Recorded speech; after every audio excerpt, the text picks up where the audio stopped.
Hey, what's up, guys? All right, so a couple of y'all asked for follow-up reviews on the Kobalt table saw. So this is gonna be a quick one. If you want me to go into more detail, comment, and I will be getting some hardwood soon, some cherry, maple, whatever else I can get, or whatever else I want to build stuff out of. So I'll be getting that soon, and I'll be able to video, cutting through that. I do have some video of me cutting through some pine.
Couple of things I wanted to let y'all know about that I found.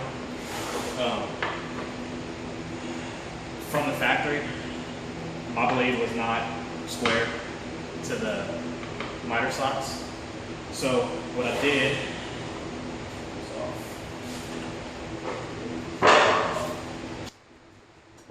I raised the blade as high as it'll go.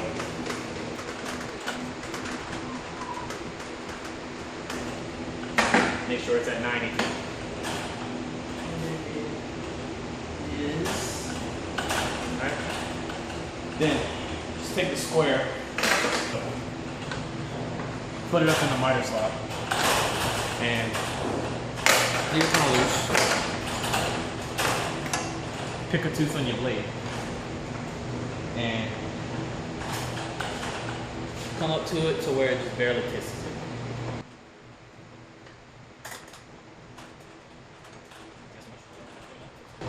Right there, it's just barely kissing. Grab that tooth, rotate it to the back. And mine is within a freaking 64th right now, which is good enough for me. But to fix it, because mine was off from here to here, it was off, I think, a 16th. Or maybe even an 1/8. It was a lot. It was way out. So under the table, you have to flip it over. Under the table, there's 2 Allen head bolts on this side of the, I think it's called a trunnion. The case that the motor sits in. There's 2 bolts back here, 2 bolts back here. I didn't touch these at all. I just loosened these up to where they were kind of snug. And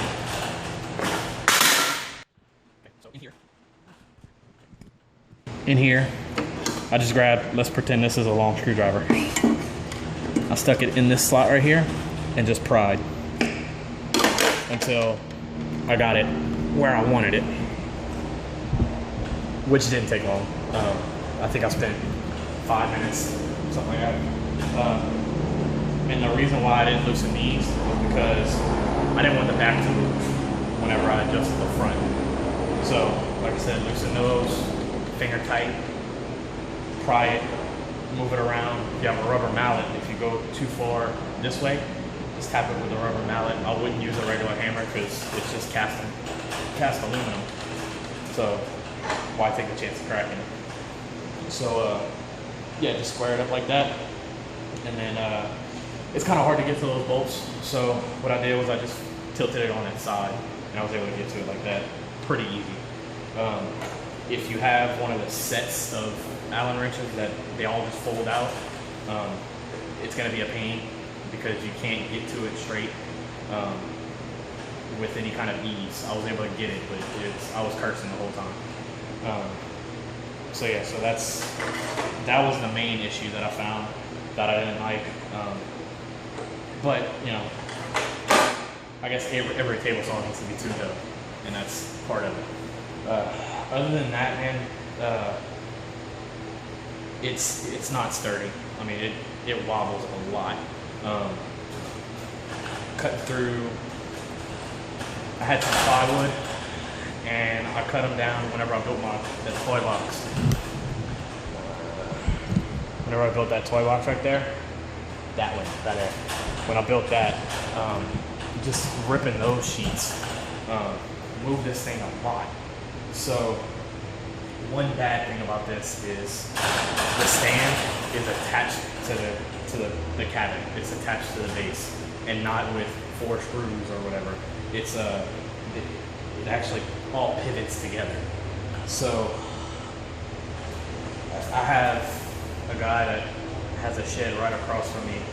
He welds, so I'm thinking about maybe just gonna get some angle iron and see if he can help me out to build a stand for it, and I'll put some casters on it, or maybe like a mobile base that I can lift up and down, and something level too, because this thing isn't level. I actually have to get it to line up with my new workbench. I have to shim it on the ground with a piece of plywood, just so it's halfway level. So that was another thing I didn't like. I did complain about the miter gauge, but I ended up using it, and it's kind of sloppy, but it'll do because I just hold it tight to one side, you know, and it stays put, you know. I do want to get a new miter gauge, but like I said, that'll work for now. I built a sled for it, a crosscut sled, so I can cut dados with a regular blade. And for the runners, all I used was, this is some offcut of I think a 1x6 or 1x4 select pine, common board, whatever you want to call it. These things are almost exactly 3/4. So this, you just rip it down to the depth. So you cut the depth this way, and it lays in the hole or in the slot flat. And it freaking worked perfect. So that, a little bit of paste wax on this in the bottom of the sled where it was hitting real bad, or where all the pressure was, and this thing moves with ease now. So, but I mean, you can see how much I don't know if you can see it, but it's rocking pretty bad. So, I mean, I don't collapse it, so I might end up trying to retighten all my bolts again and go from there. Yeah, that's about it. I mean, other than that, I mean, you can see I put I think it's a 62, maybe, I don't remember. But a Freud Diablo blade made a huge difference. That stock blade was just eating through wood, and not in a good way. It was nasty.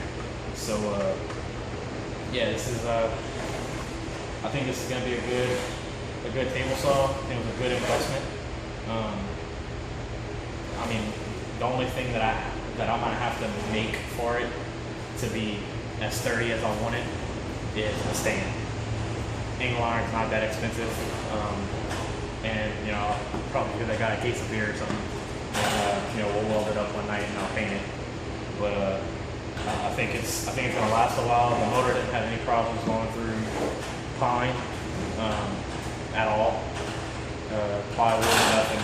Before I lined the blade, it did bind up a few times, and that's one thing I'm gonna stress is when you get this thing, if you buy one, if you have one already and you haven't aligned the blade, align the blade, because I had a couple of very scary moments that I thought I was gonna have some kickback, even with the kickback or the rising knife in. I didn't have the kickback balls, but yeah, it was binding up because it was out this way. So as the wood was going through, it was tightening up against the fence and pushing on this side of the blade, and it got pretty hairy a couple of times, cutting some long pieces. So if you have it already and you have not aligned the blade, please. And if you're gonna get one, before you do anything with this table saw, align the blade, or at least check it. It's not hard, it doesn't take long, and it'll save you from some pretty serious injuries. But other than that, man, I like it. And yeah, let me know if y'all want anything more in depth, and I'll get it to y'all. I have a couple project videos, well, not full project videos, but I couldn't do a build video on my work table because it just took too long and I didn't have enough memory on my phone. So, but I will go through and give y'all a pretty, I guess, kind of in-depth overview of how I built it. I do have some SketchUp plans for it, so I'll probably put that up too. But yeah, that's it, man. Hope y'all enjoy. Subscribe, like, share on Facebook, all that good stuff that everybody else tells you to do. And hope to help everybody out.